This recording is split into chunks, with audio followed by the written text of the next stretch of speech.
Hello, everyone, and welcome to Algorithms and AI Artificial Intelligence, the Future of Communication. I'm Dr. Jessica Eise, and this lecture is part of a short course. And my goals are to help you learn how to work with agility in digital environments and to stay on the vanguard of communication innovation. So hard to believe, but we are at the end of our lecture series, so let's do a brief recap. We've looked at the basics of algorithms, artificial intelligence, and AI's influence on media, organizational communication, and interpersonal communication, as well as looking towards the future of communication in a world of expanding artificial intelligence technologies. So today, for our concluding lecture, we will look at how you can pull these lessons into your professional lives, how you can leverage artificial intelligence as a communication professional, and how to position yourself for a rewarding career in terms of attitude and opportunities. So let's get started. This post was published at the beginning of this year, asking the question, could artificial intelligence put the communications professional out of a job? The author writes in the opening paragraph, are professional communicators at risk of being replaced by machines? Can corporate and perhaps even marketing communications be performed by software? Or is communication something we deem to be exclusively human? Do we feel immune from the forces of artificial intelligence because we believe only humans possess the ability to create things like irony, nuance, or even humor? I think over the course of this series of lectures and class, we've reached a point where we can probably answer some of these questions, right? So are professional communicators at risk of being replaced by machines? No. Can corporate and perhaps even marketing communication functions be performed by software? Sometimes. Is communication something we deem to be exclusively human? Generally, yes. Do we feel immune from the forces of artificial intelligence because we believe only humans possess the ability to create things like irony, nuance, or even humor? Definitely yes, except for maybe simplistic humor. So let's go back to that first question, the one in the headline. Could artificial intelligence put the communications professional out of a job? No. It will change our jobs as it begins to change everyone's jobs, but particularly in the highly sophisticated realm of language and communication. We will only put ourselves out of our jobs if we fail to understand what the tools are that are emerging in the world around us and what the implications and limitations of these tools are. The author writes in her concluding paragraph, so, comms folks, as we consider the future of our work, rather than conceding to an algorithm, we need to get ahead of the curve to communicate smarter and better. Whatever we do, though, we need to find ways to beat AI to 2030. I think we need to reframe this, and let's talk about how.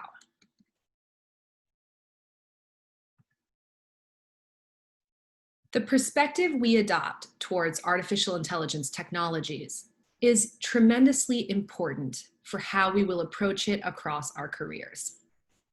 Let's break this down. We do not beat artificial intelligence because we are not in competition with it. The human mind is not able to perform the same functions as an algorithm that handles large quantities of data or conducts rapid, complex mathematical functions. As we discussed in our earlier lecture, when covering the nature of artificial intelligence, this intelligence is artificial, meaning it is made by humans rather than occurring naturally. And we made this artificial intelligence to do things that we are not able to do. So in that sense, there is no beating artificial intelligence when it comes to performing flawlessly executed logic functions with massive amounts of data simultaneously. Our human brains are not capable of that. End of story. Artificial intelligence is different from the human mind.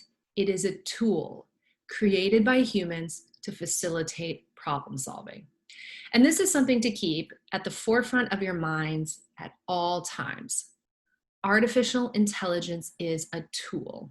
It is not autonomous, and it is not an out of control, will-driven entity that is coming for us. It might come for us eventually, but that will only be if we are foolish enough to create an algorithm that follows a logic function to that point. It wouldn't be will-driven or an autonomous, nefarious action. It wouldn't be nefarious at all because machines do not have feelings and therefore do not feel nefarious. It would be a human error in the algorithm. Artificial intelligence is different from the way the human mind functions. We cannot and should not compete with it as we would another human being. So what is the right approach as a communication professional? How do we adopt the right perspective that will take us to where we need to go with artificial intelligence? We need to see artificial intelligence as a tool that we integrate, develop, and modify to fit our vision. All right. Let's look at some basic practical tips that will set you up to work effectively as a communication professional at the vanguard of artificial intelligence. First of all, you are absolutely going to have to maintain an interdisciplinary mindset at all times. Artificial intelligence requires people with many different skill sets who work in different areas. Isolating yourself amongst professionals of your own ilk, your own type, will not work. Gone are the days when these decisions could be neatly bundled into different fields, if those days ever really existed in the first place. But because of siloing, we regularly see decisions being made by people who are not professionals or experts in a particular topical area. So what we need to do is work on blending our expertise together. Particularly, you are going to need to learn how to work well and effectively with programmers, computer scientists, and engineers. Programming is a highly specialized skill that requires years of practice and training. And that is something that we should respect and value. We need to learn how to work together effectively with programmers in order to achieve our goals with artificial intelligence, and to collaboratively build tools that take into consideration social, ethical, and practical considerations.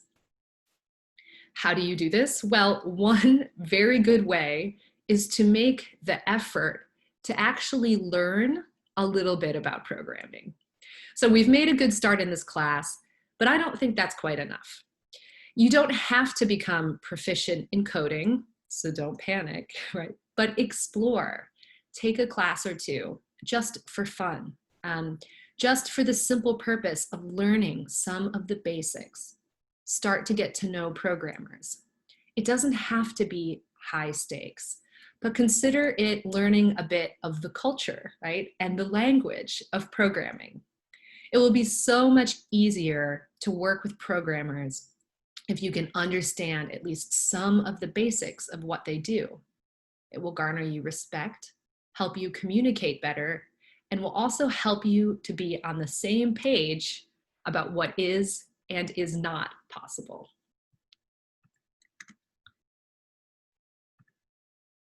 Communication is a highly complex field that not everyone understands, and it is relatively new. Well, communication is not new, but as a field, it's emerging, right? We're still learning a lot about it. As such, people will not automatically understand why a communication perspective matters. So you need to be prepared to justify why it does. You need to be prepared to justify why it is important to integrate human and social considerations into the development of machine learning algorithms. And finally, be the bridge. So what do I mean by that? Right? Be the person who learns how to bridge the technical and the non-technical, right? Practice explaining concepts clearly and succinctly. Learn how to speak both languages, right? That of programmers and that of those who don't or aren't familiar with this technology. As we've mentioned multiple times in this course, be extremely attentive to your language. Make sure that you are clarifying concepts for those who are not familiar. Be an asset to those who do not understand artificial intelligence technologies yet. Please do not be sloppy. Do not fall back on cliches that are used to poorly define and describe artificial intelligence that regularly leave people more confused or more concerned than before. But to do this, remember, you must take the time to learn. And if something doesn't make sense to you, keep asking questions until it does. Once you understand, you can start to explain to others. And as we've said, not everyone will become a programmer in the field of artificial intelligence. Highly advanced, complex skill set. But you can learn the basics well, and you can work to apply them.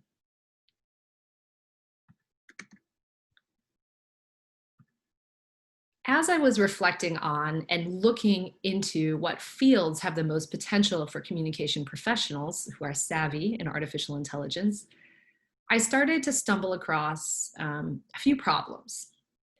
First of all, we don't actually have a very clear idea of what industries are using artificial intelligence technologies more than others.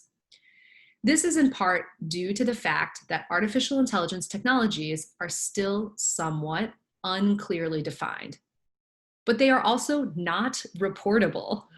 Organizations do not report if they are using AI technologies. There's no disclosure process to the public. So we can reasonably deduce what fields are, the most obvious being tech companies, social media. But artificial intelligence technologies are expanding rapidly into new fields, which brings me to my next point. What fields will need good communication professionals savvy in artificial intelligence? All of them. All fields of interest will require this in the future. Some of these jobs may not exist yet, but they will soon. And we can even make jobs exist by creating them ourselves, by making the case for them. Right now, communication professionals interested in or with experience in these technologies can look for jobs in marketing, tech, media, entertainment, and other related areas for now, but there will be continued growth in this area. And there are a few areas I'd like to point out and highlight that may be less obvious, but would really, I think, warrant from the attention of some very talented communication professionals. So let's talk about where we will need a lot of good brain power. And this is in government, legislation, and enforcement. Communication, as we recall, is the flow of information and symbols that shape our values and beliefs, which then control our actions. Right? It is far more than writing a press release. We will need the savvy human brains of good communicators advocating for good communication and information practices in the use of artificial technologies in government enforcement and policy. We can expect to see a boom in legislation and an array of unanticipated challenges in this area. Particularly, how do we make sure we get it right? Where do we draw the line? How do we ensure our algorithms account for important human and social considerations? This is a fantastic area for talented communication professionals and others to pioneer. Other wonderful areas for expansion where this already exists in some senses, and we could even develop further, are health, education, and environment, many of which are already drawing on artificial intelligence technologies, as mentioned, but where we can innovate and harness these tools to serve us in more strategic and more considered ways. Let's look at more of the technical parts of where we can see communication professionals expand. So I like how this was presented in an article in Harvard Business Review by Davenport and Bernanke, who shared an article called Artificial Intelligence for the Real World. And they break down categories of artificial intelligence that are being used. They present an interesting characterization of these, where we look at AI through the lens of business capabilities. Broadly speaking, they identify that AI can support three important business needs today: automating business processes, gaining insight through data analysis, and engaging with customers and employees. Let's look at that a little bit more. So process automation is the most common type, which is the automation of digital and physical tasks, or typically back office administrative and financial activities. For example, updating customer files with change of address. This tends to be the least expensive and easiest to implement, and typically brings a quick and high return on investment. Second area is cognitive insight. So this is the use of algorithms to detect patterns in vast volumes of data and interpret their meaning. These machine learning applications are being used to do things such as predict what a particular customer is likely to buy, or identify credit fraud in real time, automate personalized targeting of digital ads. And the third area is cognitive engagement, projects that engage employees and customers, perhaps using natural language processing chatbots, intelligent agents, machine learning as well.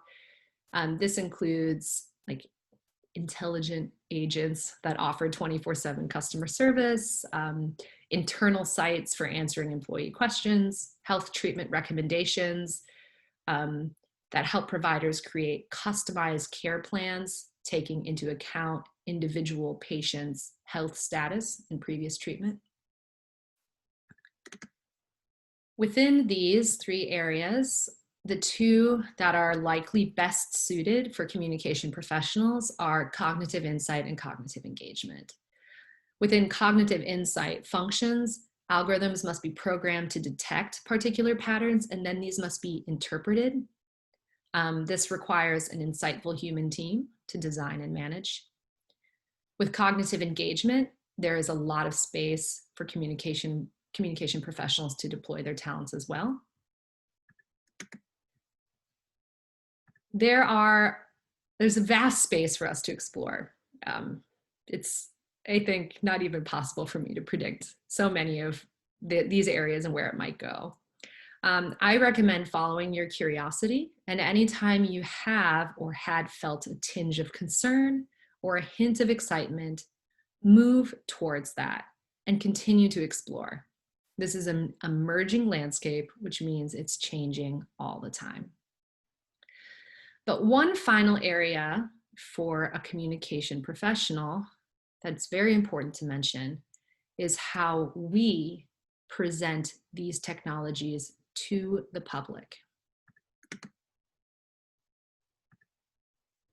As we've seen, it seems that to date, we can do better at representing these technologies accurately or in an understandable way. carefully presenting concerns or moral dilemmas, or simply describing well what they do. As journalists, producers, and communicators, we have an important role in communicating these topics to broader audiences. And that's a very important responsibility, and one in which there is a lot of space for communication professionals going forward, and I think a lot of space for us to improve. This draws our lecture today to a close. So thank you to everyone for joining me on this journey through artificial intelligence and the future of communication.